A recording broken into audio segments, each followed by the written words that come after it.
Take me, you black out. I'm gonna wrap myself up in the most of you. Among you's lost, among you's gone. Some of the left lane, open up for me. Since my mirage. Hey everybody, I'm Matt, and I'm here with the boys from Kathleen Turner Overdrive, and also their spiritual advisors. How's it going, guys? Hey, how you doing? I'm doing really well. And so I want to talk a little bit about your latest release, and the title is a bit of a tongue twister. It's Marauders, Wolves, Scavengers, and Party. Yeah. And so where did the title come from for that album? Because it's definitely unique. That would be our guitar player Brandon. He's absent right now. We're giving him a show, so he's prepping right now. And he just came to practice one day with it, and we thought, just for the sound and the feeling that we were going for, it just fit. It's abrasive, but it's ridiculous at the same time, which is the overall feel of the band. And you have anything with party with an exclamation mark after it is A-okay in our book. So.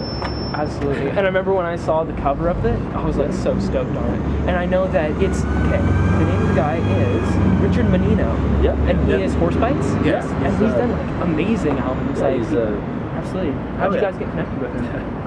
It's pretty much just a random message, wasn't it? Yeah, we sent him a message which was just some rambling nonsense thing, and he wrote us back saying that he'd never received a message like that before, and he'd be really excited to work with us. And ever since, it's just been a blooming relationship. That's great. He's in our top friends in MySpace. Yeah. Those are highly sought after locations. He does amazing work. Yeah. Because some people have the top 24, and no one respects top 24. It's the top 8. Yeah. Absolutely. Yeah. You only have That's not the top 8. It's all 8, and we made one up and stuck him in there too. Just have 2 profiles. Yeah. Ignorance assured, addiction is bliss. And right now you're actually on the Unity tour with Unions and the Artist Life, 2 also underground Operation Ladle Nights. And so how's it been going so far? Do you have any stories you can tell us? Well, once upon a time there was a day off. you can tell this story, Steve. Well, I guess leading up to this point, we unfortunately we were only able to play the very first 2 dates of Unity Tour, which were sort of southwestern Ontario, I guess you would say. And then just due to some circumstances, I think we had to drop off all the far east coast states and all the beautiful maritime provinces, unfortunately. But we got to hop back on in Sherbrooke, Quebec, and we played a pretty raging show there. And even though I speak horrible French. And then we had the next show in Montreal, and in between those 2 days there was a day off. And so we drove to Montreal a little early to try and find somewhere to hang out for the day and everything. And we found the perfect little spot. It's a great big parking lot containing a Boston Pizza, a Walmart, and a Loblaws, a bit of variety of other stores. Canadian Tire. Yeah, it was just prime parking lot. So we found a little outlet on the side of Loblaws, and so we plugged in. So we're stealing the power, and we just sort of hunkered down. And what we thought was a long winter nap, but at this time, I guess it was about 3. And we got into the booze. As everyone that had ever been to Quebec knows, it's really cheap. $20.84 for 24 beers. Nice. And so, we're easily swayed gentlemen, you could say. And we just got into it real heavy. And another thing about Quebec is it gets dark at about 4:30. And so it's pitch black. We think it's probably like midnight, maybe 1 o'clock. It's 8. And we ended up just going, there's a Boston Pizza there, and things just got really reckless. That's kind of around the time when all the families go for their dinners. Yeah. So you can imagine. So if you can imagine 6 drunk lunatics, Grown men, too. grown men, 50 or so, maybe even more beer bottles. Yeah, that's a tiny table. Yeah, what happened was we were carefully placing all the empties back in the case, because we're responsible. And so one of us had a really good idea that we should take all the empties out and put them onto. Well, consolation. Put all the empties onto the table. Just wow, look at all these empties. And so we get like between 50 to 60 empties at that point up on the table. And then Brandon, the guitar player, decides to give me a really good idea to Jim, who's sitting across from the bus. Yeah, you're forgetting the main part of the story. First, the fact that how awesome Montreal comes. Oh yeah. How awesome they keep in mind, it is 8:30. Yeah, we are wasted. And there's There might be a little marijuana smoke in there. I don't know. I don't know who was doing that. It might have been It Dave. could have been somebody else. I don't know who it was. But anyways, cops had to show up right then. Yeah, and walk through the river of urine that was outside of the bus. Yeah. You gotta imagine there's 6 grown men in there pissed drunk. And there's 50 bottles. You can't see each other because there's so much dope. Cloud of smoke. These 2 cops walk right in the bus. Yeah. They And the just start first thing he said, Yeah. The Wow, cop a lot of pot smoke.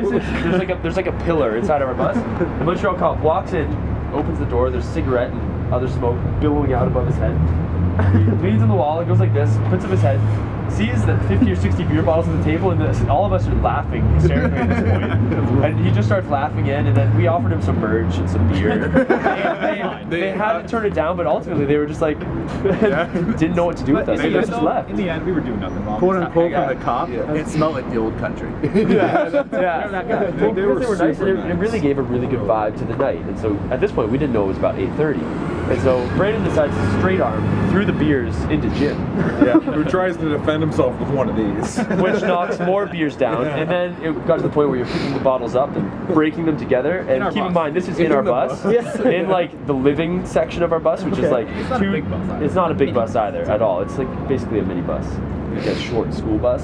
And so we had the equivalent of like 3 or 4 2-4 smashed on the floor of the bus. And everyone's covered in cuts by this point. And then Well, yeah, when the 2 showed up naked at the door at about 10 o'clock. Some it dumpster was a little diving. weird.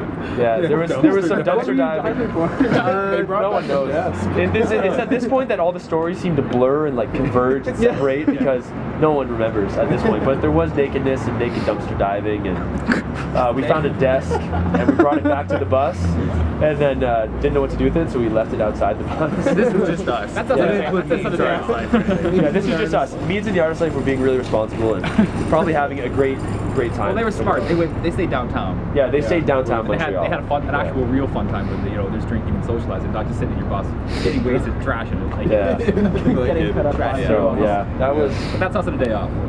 us on our day off, our day of rest. The next day, though, we did get to pull a piece of glass out of his hand with a knife. Yeah, And that was so spectacular. It's not that big. It was just like a little guy there. I just cut it out. That one there. Nothing too serious. Just a little guy, but it was in there, and I had to cut it. But like a champ, he slept on the broken glass. Yeah, we slept in and amongst the broken How are we glass. gonna It was sleep? everywhere. Freezing out. Everywhere. And then spent about an hour and a half to 2 hours the next morning cleaning it all out, getting some food from Loblaws, trying to pay back some of the power that we stole. And I'd also then, like to thank Loblaws if I could. Also, I'd like to was thank awesome. Loblaws. They ran our heater all night. They Yeah. did cut us off that day, so the next good. day. Yeah. And then they cut us off at power. They flipped a breaker somewhere, or a fuse broke at some point. So we packed in the bus and got the hell out of there, and we played a bitchin' show in Montreal. But better, improved. There's going to be more courses, more sing-alongs, more boot stomping, beer smashing. Best thing on. Yeah. A little bit of both.